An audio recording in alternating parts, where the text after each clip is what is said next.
The Vertigo and Dizziness Program has been showing up a lot lately. I wanted to understand whether that's because it works or just because the marketing is good. So I broke it down properly. This is CritiqLab. I don't recommend things I haven't actually examined. The problem with severe vertigo and balance issues isn't just the fear of falling or the sudden dizziness.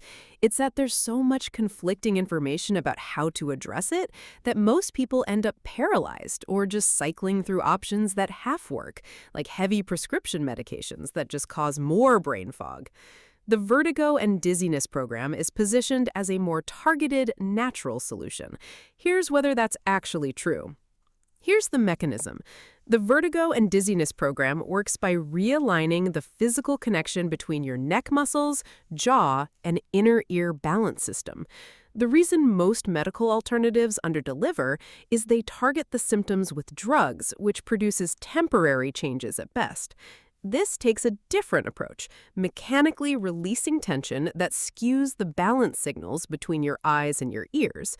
More precise, less noise. That's the theory, and the practice seems to hold up. 3 things came up when I broke this down. First, the focus on neck muscle mini pumps.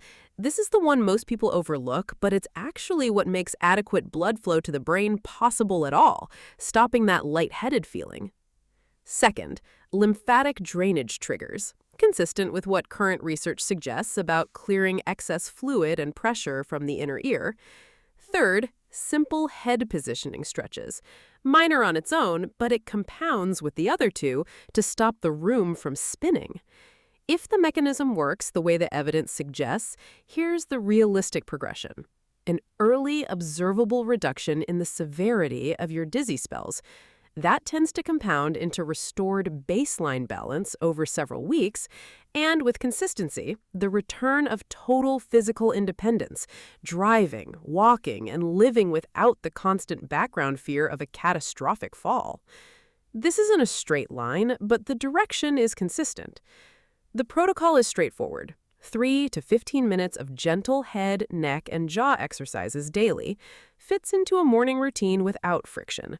The timeline that comes up most is a few weeks for meaningful, permanent results. Not a caveat, just how cumulative mechanical shifts work. Earlier relief is anecdotal, later is where the data gets consistent. One data point worth including, they offer a 60-day money-back guarantee. I treat that as a proxy for product confidence. Companies don't offer meaningful refund windows on things they know don't work. It also means your downside is capped. For an analytical decision, that matters. If the mechanism makes sense to you and the problem I described matches where you are, the link to the official page is in the description. Direct link, no resellers. Read through their breakdown, cross-reference what I've said, and make the call. You've got the picture now. If you've run your own test on the Vertigo and Dizziness Program, put your findings in the comments. Comparing notes is how we get past the marketing.